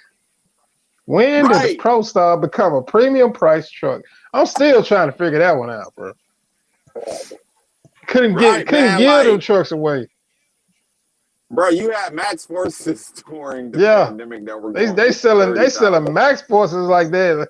Like that. Is this Max Force? That means coming. That means cat. No, it don't. But they selling it all. But can't remember the name of this guy's shop up in Memphis. I mean, not Memphis, Olive Branch, Mississippi. He said, "Man, I got a guy who he don't run nothing but Max Force. He runs it till the engine blows. He brings it brings it back to me to rebuild the engine. After I rebuild it, he go run it some more. He'll run it 100, 150, maybe 200,000 miles. The engine blow, he bring it back." I was like, "Well, I mean, okay, I don't, but hey." Because I feel like the labor is still going to be the labor. I mean, maybe this dude knows something, because it could be he could have multiple trucks, and he got, because his truck was I think his truck was a ProStar too, and he had. It could be that the guy's got multiple trucks, and he's got extra trucks to be his parts trucks. So he's got plenty of the ProStar and the Max Force engine parts built up. Nobody wants them, bro. Yeah. Nobody wants them. And like I said, this last auction that I saw, and I was gonna pull a trigger on a Missions truck, went for 25 grand and had like 600,000 miles on it. But there was a Max Force in the auction, Taylor Martin, and it went for like 10 grand. So if they're going for that cheap, I would imagine he would have a lot of parts trucks. You gotta think about it. He could just buy one $10,000 truck like you're trying to do, or give him less than 10 grand, and now you got parts that on hand in case something does go wrong. But hey, man, I will say when it comes to those newer trucks, Sam, bruh, the technology them things got, man, it's nice. Especially those new Kenworths. They're nice, man, bruh. But if I had the capital, I would do it. I would buy them outright if I had the capital, because they nice, man. I ain't gonna lie, they really are nice trucks. It's just that, man, right now. But also look at it. I'm trying to scale up. I'd rather spend $200,000 on 3 trucks than $200,000 on 1 truck. But that goes back to what all the individual wants to do. Yeah. You know what I'm saying? Also, if it's 200,000, so that's what, 3 trucks and 3 trailers. Yeah, that's with the trailer. Yeah. You can buy 3 trucks and 3 trailers, depending on the right deal. So, Sam, man, you got a point. You said I'm doing okay money wise, but I have a lot more free time now, which I like. And you said that you're running the ports and stuff. So that's awesome, man. You said when I first started looking at the auction in 2018, you could get a low mileage Max Force for 10 to 15. Hey, you're right, bro. Because I don't know when this market is going to level out as far as inflation and what we're looking at the prices of everything. But trucking is like somebody asked me about my blue and white truck. It was like, hey man, people keep asking, is that truck for sale? Is that truck for sale? And I'm like, not really, but here's a price, and if they want to buy it, I'll sell it because I haven't really done nothing with it other than it's sat there in their yard in the front where everybody can see it. Because when I drive by, I like to be able to see it when I drive by because I like to be able to see my stuff. Make sure everything looks the same. Go over there, go look at it. Make sure ain't nothing missing off of it. Stuff like that. So and so I might end up selling that if somebody meets me where I want to be met at with the truck. But I'm still looking at getting what's out there, and I'm looking at getting that other truck, which is the only difference is my truck is a '06. That truck is a 2000. So the only difference is like small stuff, like the interior it's a little bit different, but that's just like the gauges is a little bit different. It's a different style gauges. But other than that, it's an identical perfect parts truck. Everything is on that parts truck, from every light, every wire, and that's another thing that really made me really want to go through with getting that truck was the parts truck that I'm talking about. All of the wires are where the wires are supposed to be at. I don't see none missing. I don't see no wires missing. I don't see no wires hanging down. I don't see no stuff duct tape. I don't see stuff hanging off of like I'm trying to figure out what is this and where it's going to. Because, like I said, I've looked at a lot of trucks, man. When I was looking at buying a truck, because I spent years between working, looking at a truck during that time. The entire time from probably 2014 to when I bought my international, I would go look at trucks. I would go look at trucks. I'd go look at trucks, and I would be looking for a truck that I'm looking for. And there was a few of them. I came close to it. I got ready to pull the trigger, and some just didn't sit right. A couple of the other ones, somebody bought it before I had a chance to. So it's just a matter of your personal preference, what you like, and what you're looking for. A newer truck, if that's what you know that you want. Me personally, I looked at the market. I looked at everything that I was going to have to do, and I said, I know I want something with no emissions or nothing more than an EGR because I saw from working in the oil field what happened to emission trucks when wintertime hit. -20, -30 is not good for emission trucks. It is not good for their DEF system because DEF DEF isn't really made for that kind of a cold. And when your DEF freezes up, it's all gonna freeze up. So then you got to go unthaw the DEF system. Not only that, did your truck cut off in the middle of the winter? Now, are you gelled up, or did you have treatment in the fuel? So it's just a matter of what a person is looking at. Hopefully the trucking industry will turn around. We'll see what happens. And Sam, I know you said this time next year, I think the truck prices will be back in the desired range. Hey man, hope so, bro. Hope so.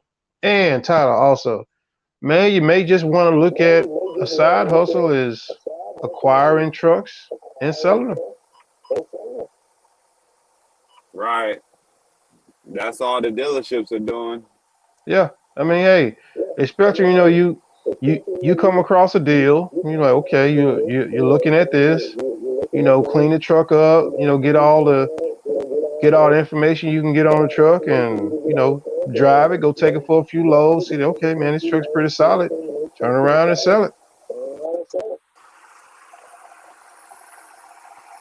Yeah, man.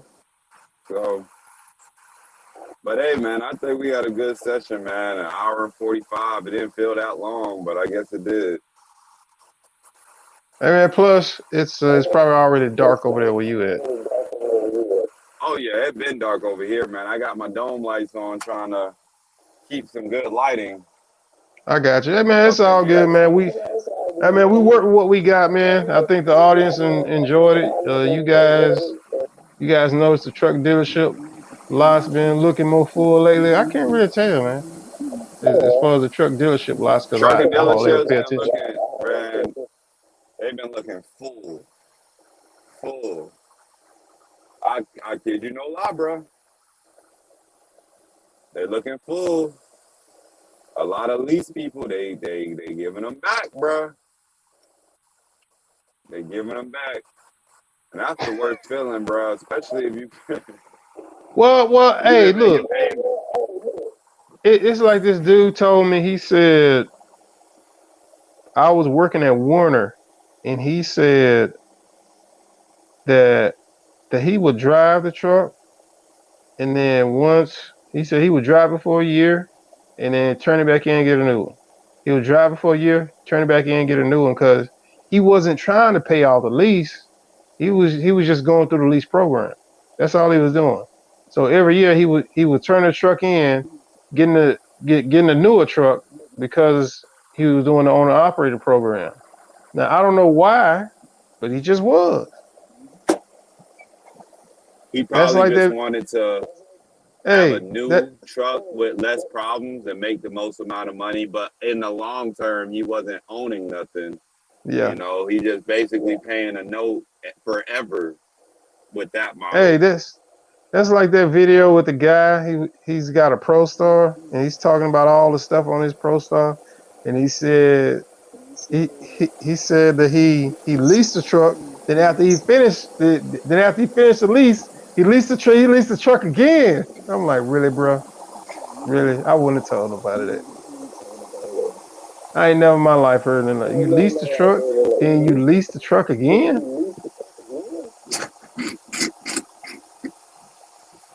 Hey man, I haven't seen that video, bro.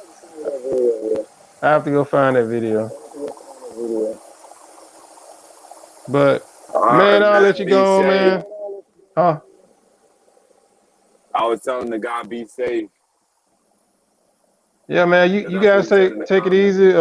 Sam I am, Riley, 14M. Who else came in here today? Uh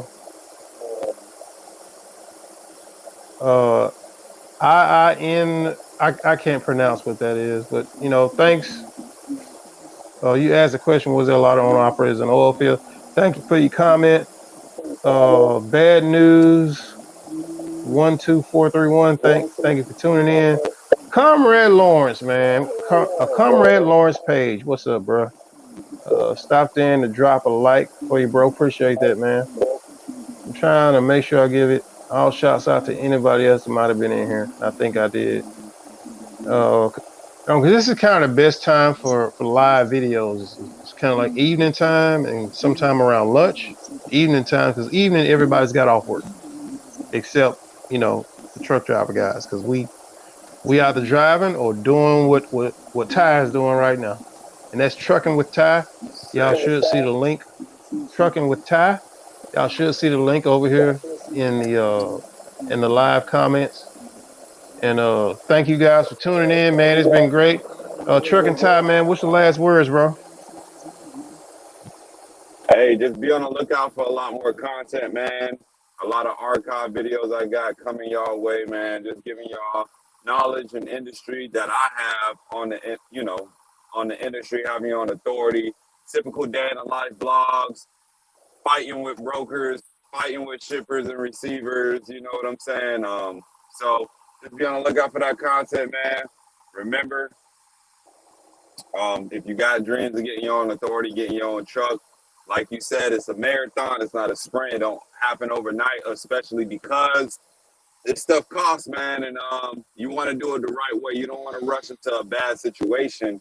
And honestly, don't be like me buying a truck, rushing into everything, and I spent $40,000 8 months later when you add it all up, bro.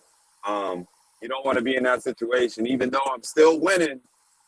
You don't want to be in that situation, bro, because if this is all I had, trucking all I had, bro, I'll probably been out of business. So um, that's pretty much all I got. Nah, Like, man. Nah, man. You I wouldn't would have have been out been of out of business, business, bro. bro.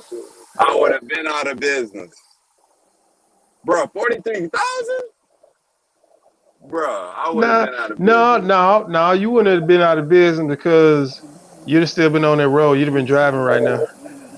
You'd have been, hey, you'd have been driving right now.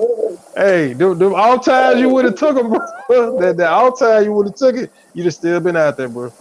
So you Exactly, would have made chasing it, the man. miles. Oh, don't take cheap freight, guys, please. Yeah, Unless you absolutely have to. Don't take cheap freight. My numbers, including deadhead, nothing less than $3 a mile, bro. Nothing less than $3 a mile, unless you're coming out of Florida. Reefer, nothing less than 350. And flatbed, for me, and the OG already told me, he said, don't do nothing under $5 a mile. If you're going to Florida flatbed, don't do nothing less than $6 a mile. For me, my numbers are, including deadhead, nothing less than $4 a mile, bro. You stick to those criteria, man, you're gonna be set up to win.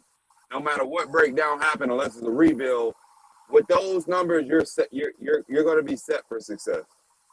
yep. So set for success. And make sure you do as much of your own preventative maintenance as you possibly Maintenance. can. Save that bread, bro. Save that bread, because these jokers out here charge you for anything. They'll charge you to put in a light bulb and say it was something else. Charge you $100 Yeah. diagnostics fee just to change the light bulb out. You know? Or charge you $400 to fix a wire that you told them, I think it's that wire, and all they did was move that wire 4 inches from where it was at to the spot that they put it on. And I'm like, bruh, I done came up here in the morning, slept, woke up, came here and told y'all what was going on, went to sleep, 8, 9 o'clock, woke up about 12. Yeah, y'all done with my truck? Oh yeah, they got it fixed. Like you think to come tell me? So, but that's one of the shops like I'll just never do business with them again. And I've ran into some of them shops where I was like, I can't deal with y'all. Oh, that's like the Same. one Yeah, that I can't do installed. business with you, bro. Yeah, because it's like the one that installed my bypass oil filter system, which actually got ruined because where they installed it, when I would make a right turn, the tire would rub up against it. So it's nighttime and I run at night, and I get to the well, and I get out my truck, I start unloading, and I walk around the side of my truck, and I'm like, oh, somebody's truck's leaking oil. I walk back around my truck, go back there, and then I start thinking for a minute, I'm like, that oil was pretty close to my truck. Let me go see if that's coming out of my truck. And sure enough, this oil is running out of this bypass oil filter system. Man, I Bro. start panicking because now I'm thinking, well, how long have I been leaking oil? You know, so, bro, like, be careful who Bro. y'all take y'all trucks to, bro, and do as much maintenance as you can, and make sure you get good quality tools. Craftsman is fine, Yeah. but Craftsman will work. But when it comes to your battery powered stuff, DeWalt, Milwaukee, Makita, Snap On. Personally, I like Milwaukee and DeWalt. DeWalt works just fine. And DeWalt also makes a half inch. Milwaukee makes a half inch. Uh, make sure you got a lug nut socket so that you have to, you need to go around and check those from time to time, and I'll make sure they ain't getting loose. Yeah, make sure your wheel ain't flying off while y'all Yeah, truckers be going 80 miles an hour. yeah. So, And check your hubs, put oil in them. Chandler said he puts grease in his, which I hadn't thought about that, but it's petroleum, and not only that, the grease is gonna stick on there. So he made he made a good argument about that. He made a good argument yeah, I about that. got grease. My trailer is running grease. They got grease Yeah, in there. So, but like you said, man, you got yours from an owner operator. yeah. But So you ain't went got in the dough yet? No, bro. I'm about to. As soon as we get off, I'm about to walk to this guard shack and be like, bro, I've been here since 5:30. I got here 30 minutes ahead of my appointment time, bro, and it's about to be 9:30.